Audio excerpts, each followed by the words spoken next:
Je pense qu'il y a une très grande proximité. Comment faire de la politique sans puiser aux racines de la culture?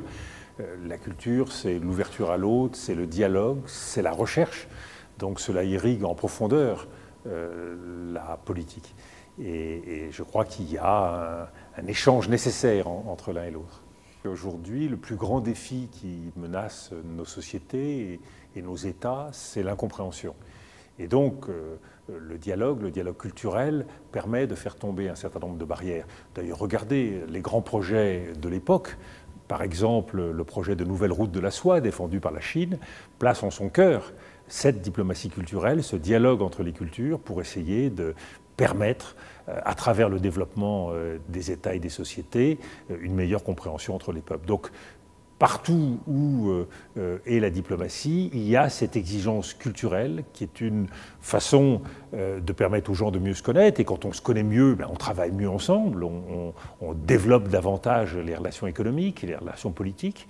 Mais aussi, on trouve un langage commun. On trouve un langage qui est propice à l'action en commun. Donc de ce point de vue-là, je pense que le ferment de toute action humaine entre les peuples aujourd'hui doit reposer sur un substrat, sur un socle culturel. Toutes les barrières ne sont pas tombées, et d'ailleurs on voit avec quelle énergie certains États cherchent à renouveler ces barrières, à les réinventer. Les barrières commerciales, c'est l'Amérique de Donald Trump, les barrières face à ce que considèrent certains comme le risque migratoire. Regardons du côté de l'Europe de l'Est ou de l'Europe centrale, ou le problème auquel sont confrontés les sociétés et les États de l'Europe du Sud. Donc les barrières renaissent, on n'a jamais autant parlé de frontières, de murs, d'obstacles aux relations entre les uns et les autres. Donc oui, c'est un paradoxe, mais les frontières sont là dans les esprits, et c'est peut-être ce qui est encore plus grave. Les barrières physiques ont été souvent en grande partie levées, mais les barrières dans les esprits, c'est-à-dire les peurs. Et c'est une réalité qu'il faut prendre en compte entre l'Europe et l'Afrique. Plus que jamais, pour les Européens, pour beaucoup d'Européens, l'Afrique est vue à travers le prisme des peurs, le réfugié, le terroriste, le trafiquant.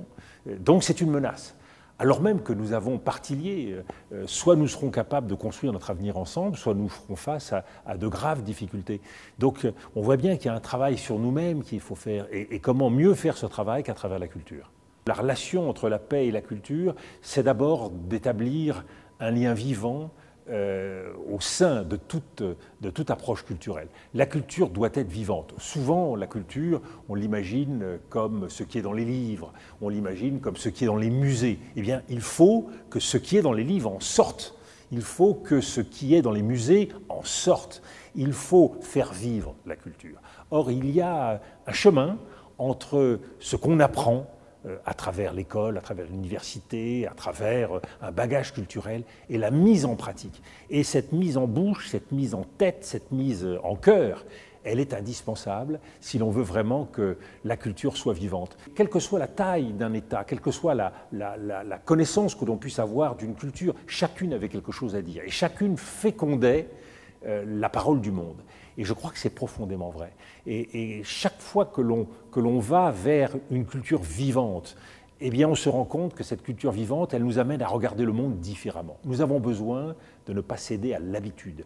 Nous avons besoin de ne pas céder à la peur. Nous avons besoin de ne pas céder à des réflexes automatiques. Pour faire cela, on a besoin de cette piqûre de rappel, de la culture qui nous réveille, qui parfois nous déstabilise. Très profondément au cœur de la culture européenne, il y a cette idée de l'insatisfaction culturelle. Nous ne devons pas nous reposer sur nos lauriers, nous ne devons pas nous satisfaire d'un ordre établi.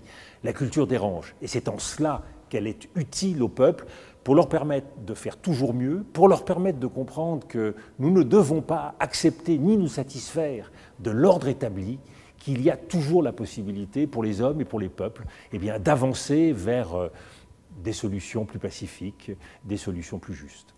Alors, sur le papier, comment ne pas être d'accord? Si quelque chose a été volé, il faut le rendre, c'est l'évidence. Il faut voir que les œuvres qui sont arrivées en Europe ou en France, ils sont arrivés dans des conditions extrêmement différentes. Toutes n'ont pas été prises ou volées dans des sanctuaires. Beaucoup sont arrivés en pleine légalité et surtout beaucoup ont voyagé à partir d'autres territoires, acquises dans des ventes aux enchères, dans des galeries. Donc le parcours des œuvres est très différent. Ma préoccupation à moi, c'est surtout la question de la conservation et de la possibilité de diffuser la connaissance de ces œuvres. Pour moi, c'est l'essentiel. Quand je vois ce que le président Jacques Chirac a fait avec le musée du Quai Branly, je me dis chapeau. Voilà non seulement un hommage aux cultures d'Afrique, aux cultures dites des arts premiers, mais voilà la possibilité pour chacun de les partager. Aujourd'hui, quels sont les États africains qui seraient capables de mettre en place une politique de musée, de conservation de musées, de valorisation des collections des musées, d'exposition de ces collections, de telle façon que cette culture puisse vraiment être accessible pour chacun.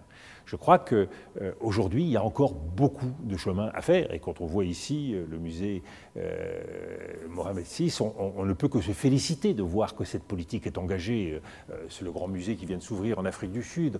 En était aussi la preuve, les foires très nombreuses en matière d'art qui se développent en Afrique, certaines grandes galeries, le nombre des artistes. Il y a une vitalité de la scène africaine. Ça, c'est formidable. Mais la politique muséale, c'est quelque chose qu'il faut être capable de travailler et qui demande beaucoup d'efforts, beaucoup de concertation et beaucoup de moyens. L'art est là et la culture est là pour montrer une réalité en mouvement et pour questionner. La différence entre la culture et souvent la vie, c'est qu'en matière culturelle, la question est souvent plus importante que la réponse. Dans la vie, on passe son temps à travailler avec des certitudes, trop de certitudes parfois. En matière culturelle et en matière d'art, la question est essentielle, elle est fondatrice. La politique culturelle, c'est de se soucier de la vérité et de la reconnaissance du travail de ces artistes qui ont, à travers leur effort, cherché à apporter leur contribution à une meilleure connaissance et compréhension entre les deux rives. Donc je crois qu'il faut rendre justice à ces artistes.